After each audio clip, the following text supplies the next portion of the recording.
서시장 역에 도착했습니다. 你是不是以为我在北朝鲜，为了韩国？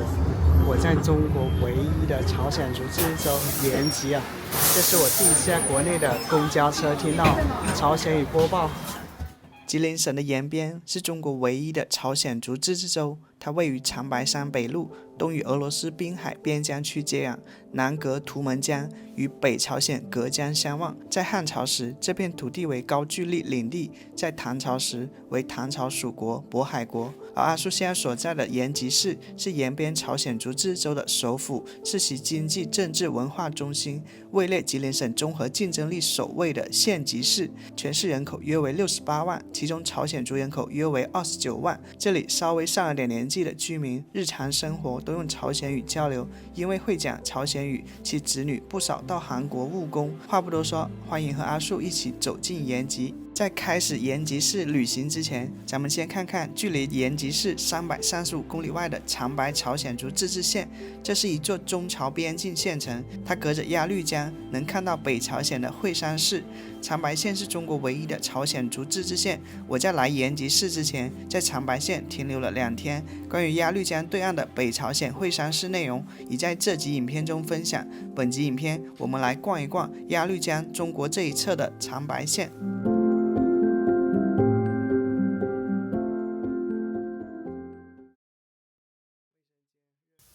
猜一猜这个房间多少钱啊？卫生间、热水、洗漱台、马桶、毛巾，这个采光很不错。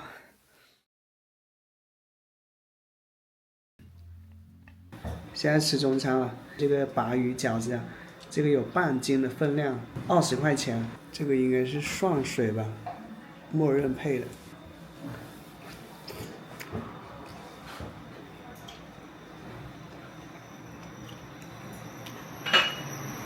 这个鱼的味道那挺浓的，鲅鱼的那个味道，加了点醋啊，跟这个酱水啊，看看好不好吃一点。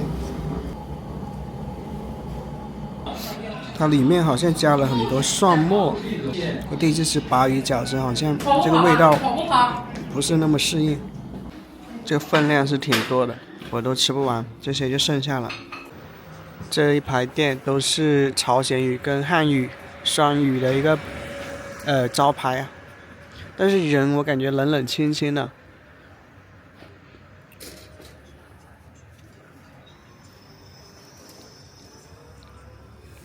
不知道是不是我吃不惯鲅鱼啊？刚才那个鲅鱼饺子我真的有点。阿树闯东北是我目前正在创作的东北第1季的影片。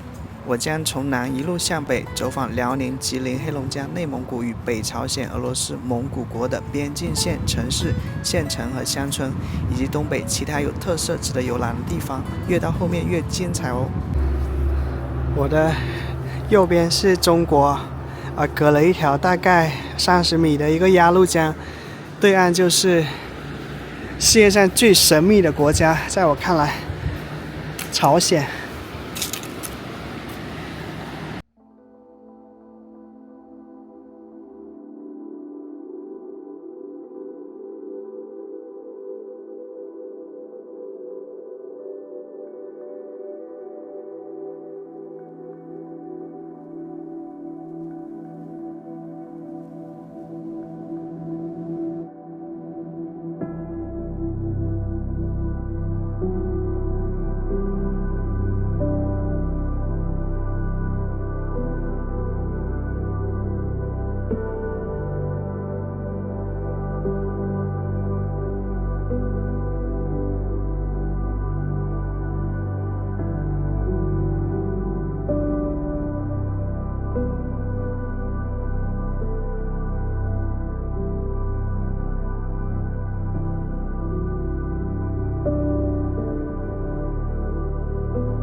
傅啊，我听说在这里打车都不用打表了，是吗？对，啊，就是县城内就是比较小，哦，然后都是固定价格5块钱，是吧？对，啊，这你爷爷是从北朝鲜过来的？啊对，走了没了，啊，抗美援朝时候过来的，抗美援朝，像这里的朝鲜族人占多少呢？占比？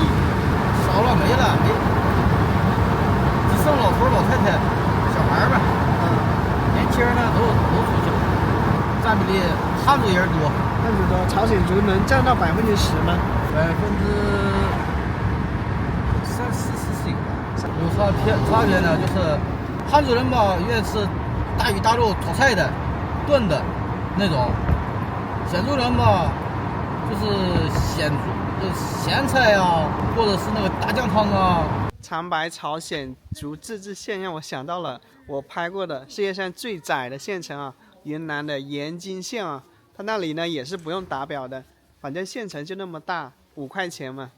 像长白县呢，它的景点不多，那么这个千年崖城风景区就是它的 No.1 的景点了，连行政单位的这个门牌都是有。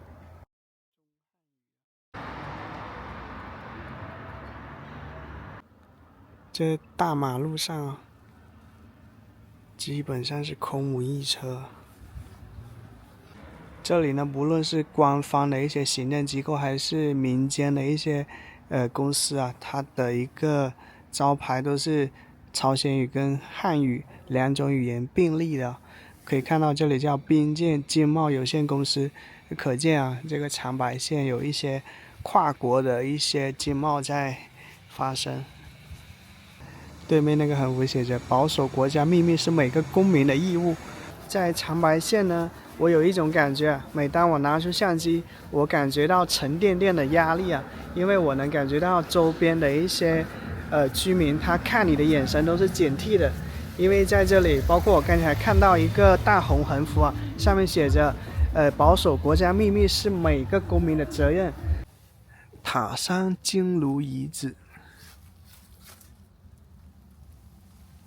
我们来看一下这个革命烈士纪念碑啊，这里说是抗美援朝、抗日战争、解放战争的烈士都有。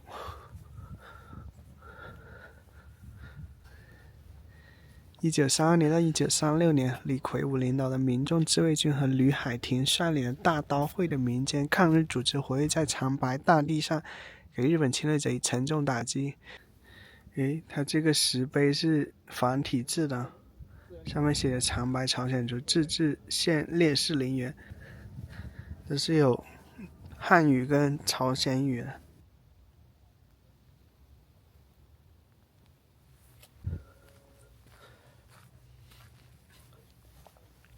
下山路上经过这个德善门，里面有一座是灵光寺。这杨树光溜溜的，白菜啊，在东北是很重要的。白菜长在这个石头上面呢，门前禁止晾晒，否则后果自负，哪有堵人家入户门的？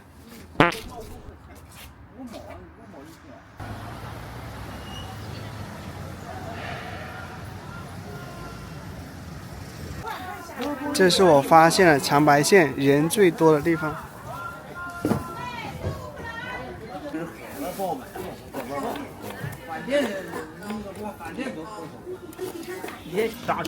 沙参。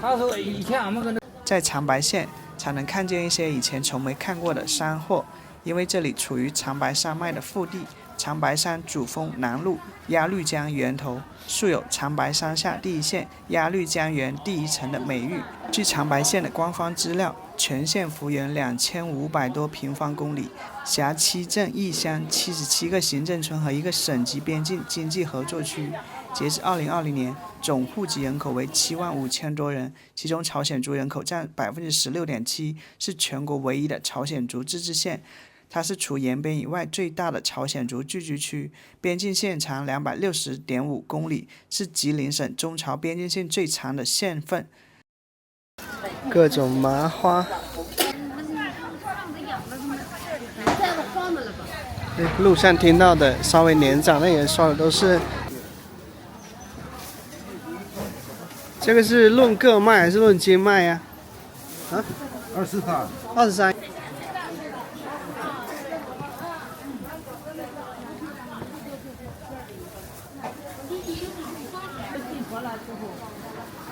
因为我尝试的时候，我要是尝试我觉得一个人。这个是什么呀，大姐？圆枣子是哪里产的3哈，哎对，10块钱的行不行？就这点儿。要一半就好了。这野生的吗？野生的，7块钱的吧，没有多点吧？哎，7块钱。这个应该是这边的特产吧？看到好多小摊在卖这个，其他地方我没见过，这个我没吃过。他说叫圆枣子，它有点像那个猕猴桃的口感，甜甜的，好吃。像这些都是本地产的一些水果，这个叫南果梨，就冬天就用来种冻梨的。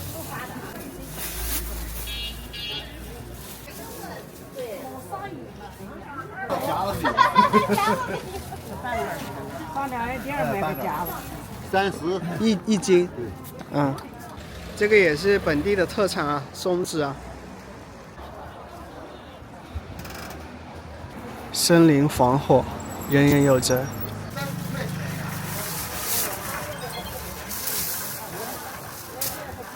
这个是龙峰果，本地的特产，稍尝一尝。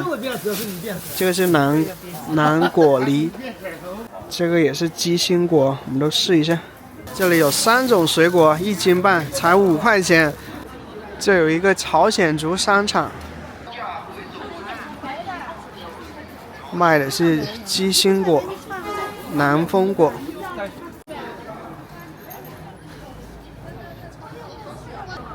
打牌，谈笑风生的这个退休生活不错。我发现啊，现在这里是车流还蛮多的地方，十字路口没有红绿灯。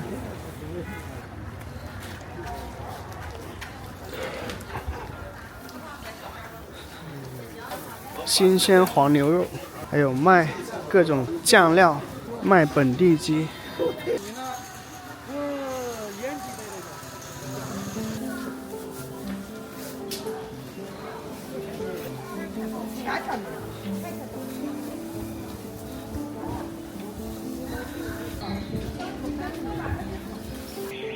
这里是居民区啊。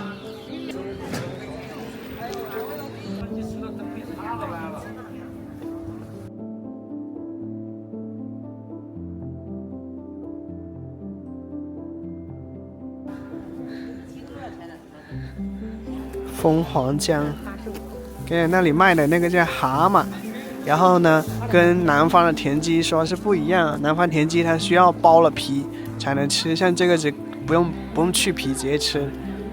在长白县呢比较少能看到年轻人，然后特别多是这些中老年人，这也是整个中国很多地方的小乡镇不断的空心化以及城市这个虹吸效应、老龄化的一个发展的缩影。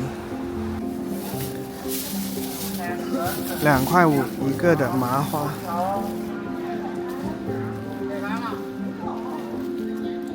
外焦里软的，微甜。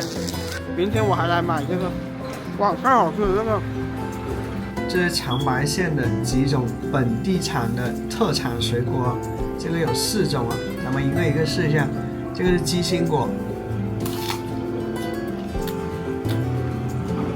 哇，好甜，这个特别香脆，好吃哦。接下来咱们吃这个，这个是我第一次吃这个，口感像是那个小番茄，但是它的风味像那个没有皮的猕猴桃。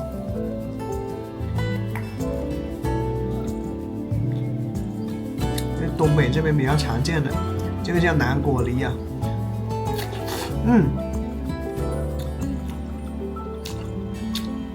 还是挺出我意料的，我以为是香脆的，它是那种很绵软的口感，甜的话有香甜的。这个皮不太好吃，这个皮有点苦，但风味很独特，跟一般的梨不太一样，很浓郁的那个梨的香气。它大部分是甜的，带一点点酸。最近我一直咳嗽啊，所以吃那个梨应该是挺好的。最后一个是叫龙峰果，但是它的颜色特别浓郁。这个特别香脆，但它相比刚才的鸡心果呢，甜中带一点点酸味，特别爽口。离开长白朝鲜族自治县后，我就搭车前往前面说到的延吉市了。这里是延边朝鲜族自治州的首府，它地处吉林省东南部，距离长春市约400公里。这里是中国朝鲜族文化的发源地之一。进入近现代，随着朝鲜族人群的不断迁入，这里逐渐成为中国朝鲜族人口最多的城市，约有30%的人口为朝鲜族。朝鲜语是当地的官方语言之一。因为靠近中朝边境，延吉在中朝边境贸易中发挥着重要的作用。延吉聚集了中国最地道、最丰富的朝鲜族美食，感受朝鲜族风味美食，便是我此行在延吉的目的。关于朝鲜族美食部分，我将在下集中分享。本集和你一起逛一逛延吉市的城区，带大家看一下我在延吉住的一个房子啊。进门左侧是一个卫生间，待会再看。然后这个是一个衣柜，然后一张大床，桌子，送了2瓶矿泉水，还有独立的路由器。重要的是，这是一个河景房啊，布尔哈通河。布尔哈通河是满语，意为丛柳，指的是因为以前岸边种了很多柳树啊。这一条布尔哈通河呢，是发源于我们昨天逛的中朝边境的长白山山脉的图门河的支流啊。这样子打开，里面是干湿分离的哈。然后呢，这个洗漱台挺大的，有这些一次性马桶、坐垫啊，这些浴帽啊什么的。这个房子的话，网上订是94块钱。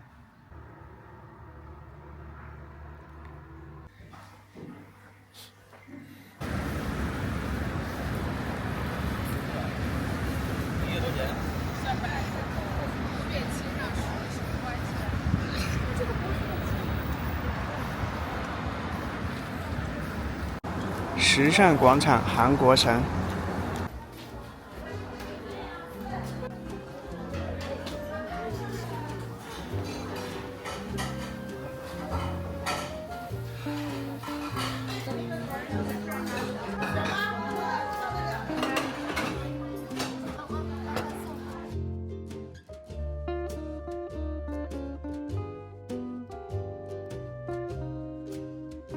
26块钱的石锅拌饭，还有6个东西，让你觉得口感价值特别高啊！你这个是豆芽汤啊，这个是白萝卜汁汤，然后黄瓜，这个是萝卜吧，然后一杯这个是砖茶拌饭。这个石锅拌饭上来的时候滋滋作响的，感觉是从这个灶台上刚下来的。豆芽，这个香菇，这个是笋吗？这是那个拌了酱料的一些猪肉末吧，这个红萝卜，你看那石锅烤的，下面已经是那个饭皮一样的一个东西。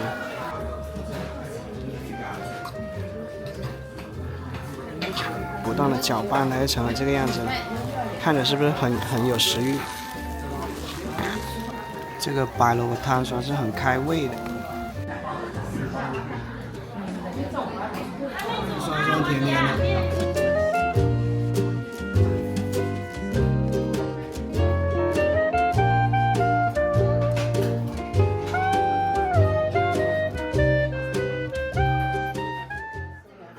吃完了，然后他又上来一碟，这个是萝卜干吧，延边特产韩食府泡菜。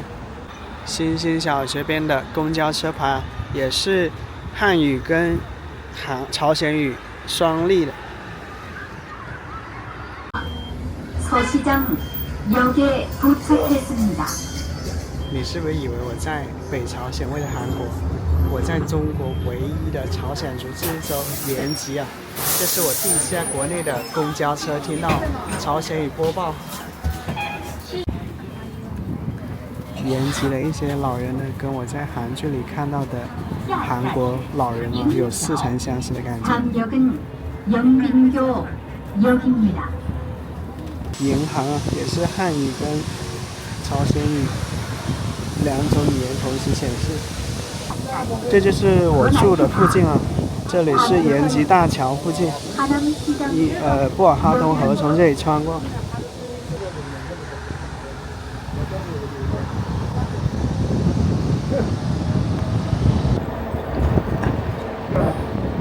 这里是布尔哈通河，我现在路过的桥叫延吉大桥。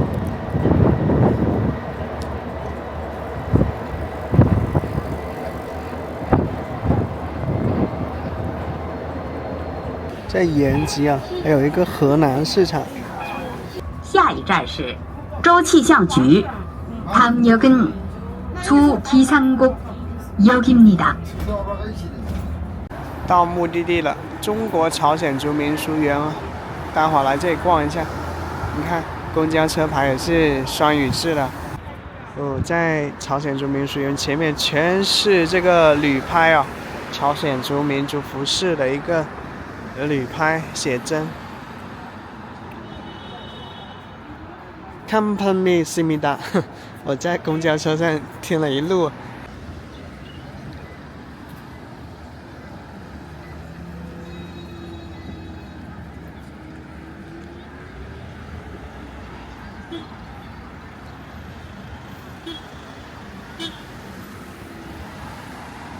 女子写真会馆呀，买了一张30块钱的全价票，进去看一下。我去了很多国内旅拍特别旺盛的地方啊，特别是一些热门的又带一点点少数民族风情的旅游景点，比如说西双版纳啊、桂林呀、大理、丽江等等啊。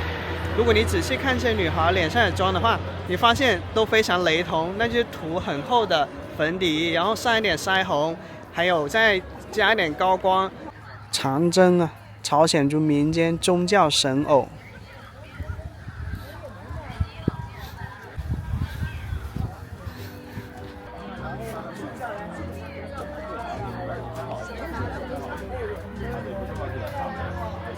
可以，好，这样拖个下巴。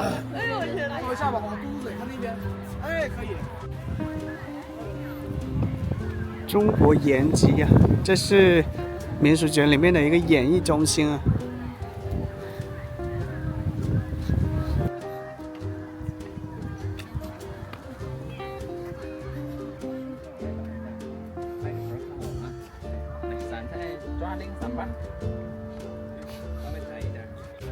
山神阁是供奉活灵活现的山神图。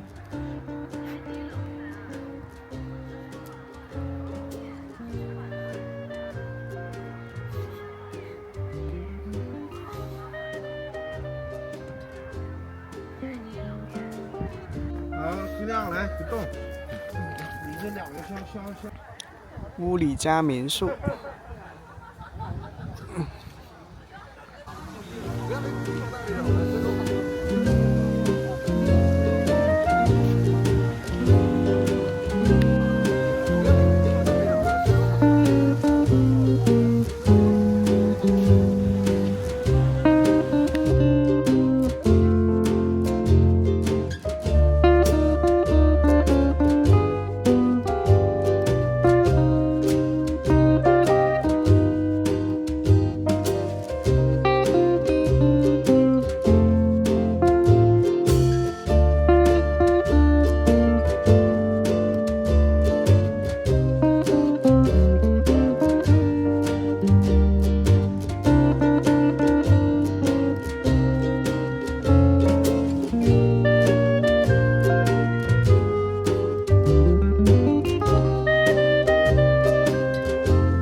枫叶变红了。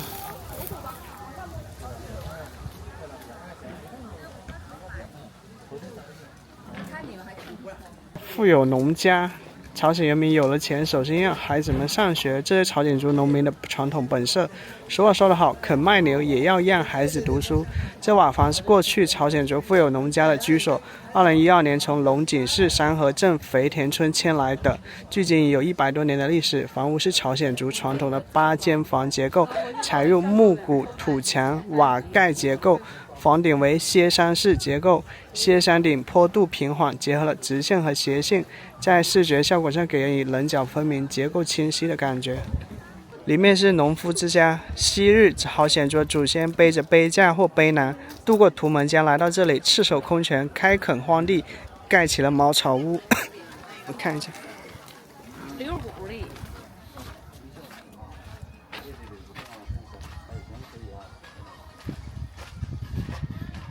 4代传统爱邻米酒。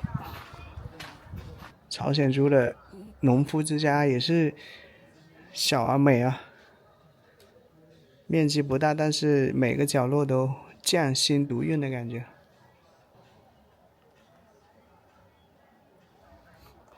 这些是精心摆设而成的。看，这里是他们的一些庄稼的果实。哇，农夫之家还挺大的啊。有一个围墙围着的院子，里面有一些茅草屋之类的。平时的话，这一个中心的平地晾晒一些庄稼什么的，还有菜地、瓜地。看一下这间房屋的结构啊，是一个方形的木质烟囱吧。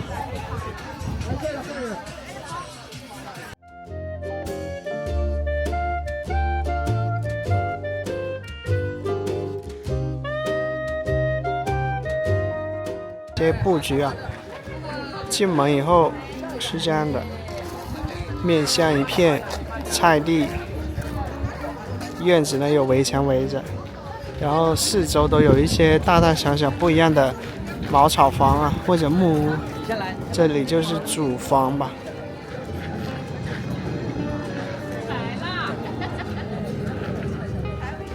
这里是朝鲜族辣白菜体验中心啊。它就是成了一个室内取景的拍摄馆了。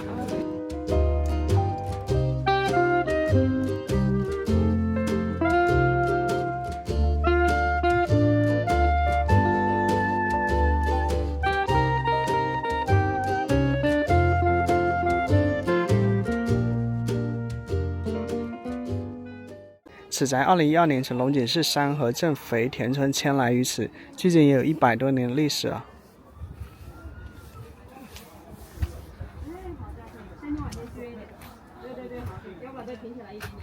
房屋的骨架是迁过来的，但是一些材料可能是全新的。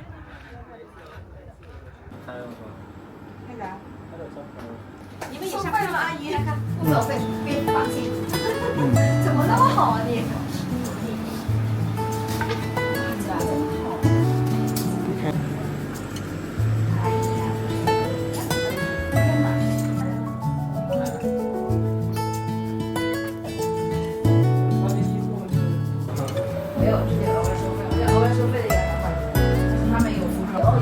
内房进来是这样的，很小的一个过道，然后这里毯子，还有一个衣柜、茶桌，墙上一些，这是不是传统的朝鲜族民居呢？一个上房，一个内房。去哪儿了？这吗？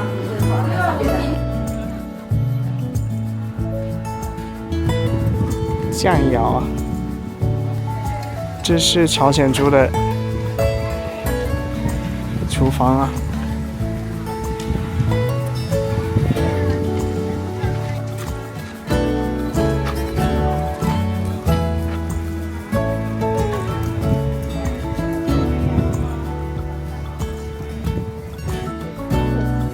酱魂台。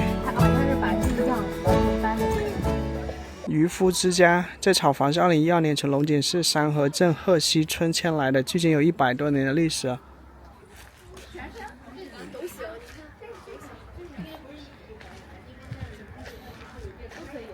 成了一个民艺工坊。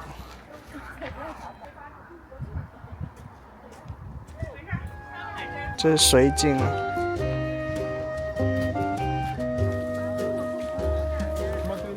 朝鲜族的传统民居的院墙那么矮吗？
延吉大桥上面有朝鲜语啊，身后就是延吉桥了，100年老桥啊。延吉大桥100年老桥啊，始建于清宣统元年1909年，为布尔哈通河上原为木桥，称延平桥。1934年改建为钢筋混凝土剪枝桥梁，并更名为延吉桥，桥长240米。你看，这飞机场就在不远处啊，所以经常能看到飞得比较低的一个飞机。这座城市也是无人机禁飞的。我觉得是不是老一辈人他都看不懂汉字，所以他只认得朝鲜字啊，所以在整个城市基本上有汉字的地方就会有朝鲜字。这水位太低了，那边有挖机在作业，好像在埋一个管道吧。这里是延西桥的桥底下，颇有一点老工业城市的浪漫。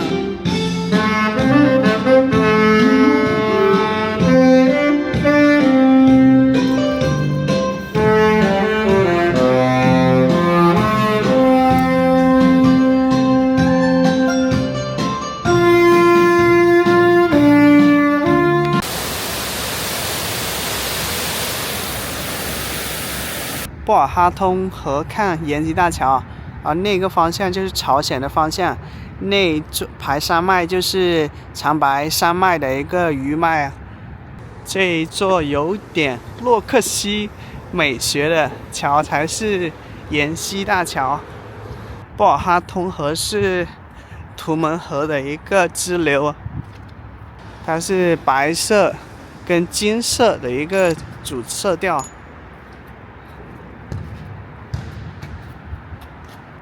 它的桥宽应该有50多米吧。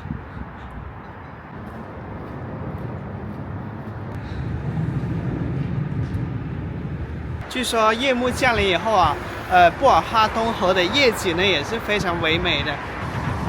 你看月亮还是挺亮的啊。咱们去一个网红景点啊，也是它最知名的一个地标吧。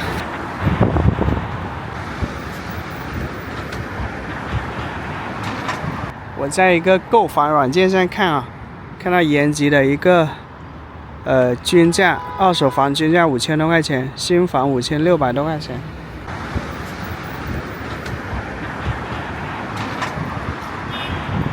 这里是靠近布尔哈河的一个河景房啊，叫新外滩，属于是它这里比较好的地段的一个商品住宅房。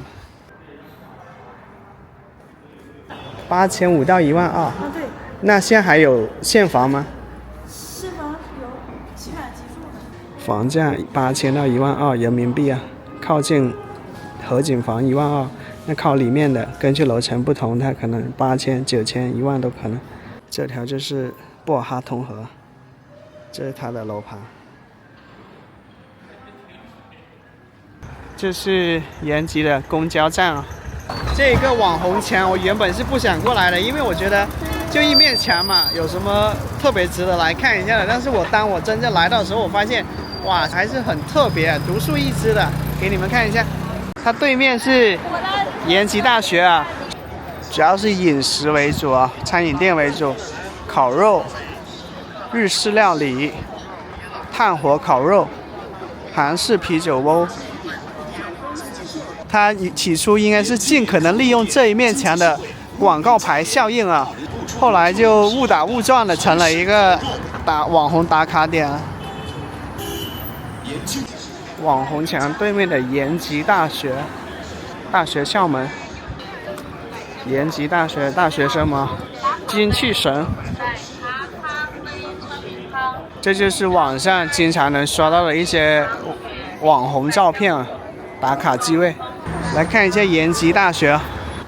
哦，现在是下课了，出来吃晚饭的延吉大学学生们。我查了一下资料啊，据说这面墙走红是从2019年开始的，当时呢就是毕业的学生嘛，然后毕业以后来这里拍照，加上一些网络红人啊，一些热门的旅游博主的这个来这里拍了照以后呢，一下子在社交媒体上就窜红了，慢慢呢就成为了一个游客来到延吉感觉不能错过的一个打卡点啊。随着一些热门旅游博主的一个曝光啊，然后当地政府看到了这个走红的一个苗头，它不断的加上了一些设计跟量化，就逐渐的修缮了一下，让它更加有那种打卡的一个特点。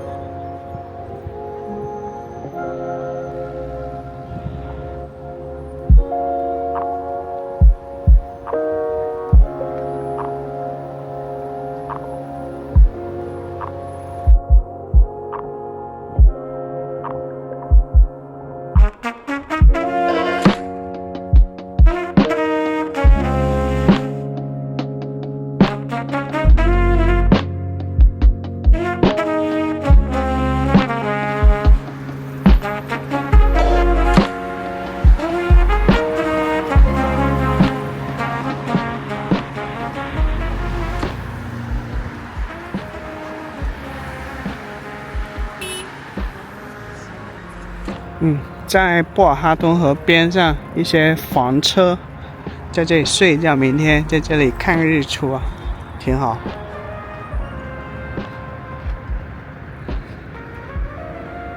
波光粼粼的水面，以及沿溪桥啊，沿溪桥是挺漂亮的，桥不算很气势恢宏，但是它有一种温婉的美。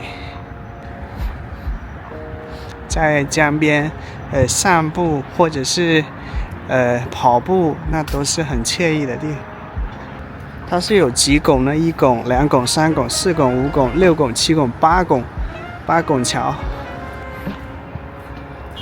北方入秋的比较早啊，然后天黑的比较早，现在才5点钟啊，天就黑成这样子了。布尔哈通河夜景啊。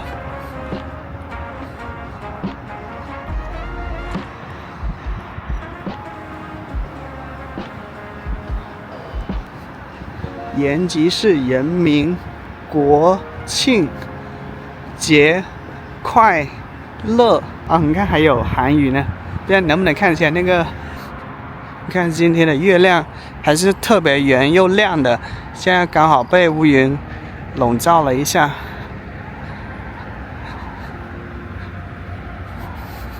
江边人特别少，看灯光倒映在水上。跟太阳照在水上营造的金光粼粼的感觉还挺相似的。哦，我就穿一件那个帽衫啊，微冷，但是延吉今天中午特别热，早晚温差比较大。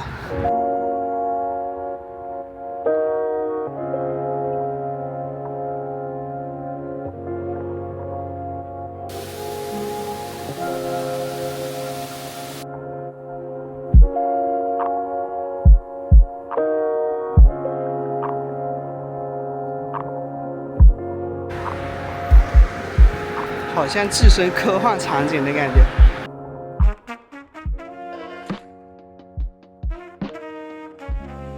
以上就是本期视频的全部内容，很高兴你能看到这里。如果你喜欢我的影片，不要忘了帮我点赞、订阅我的频道哦，这对我是很大的支持。感谢收看，我是阿树，我们下期见。下期咱们将来到中国最大的朝鲜族美食聚集地延吉市的水上市场和西市场，我们下期不见不散。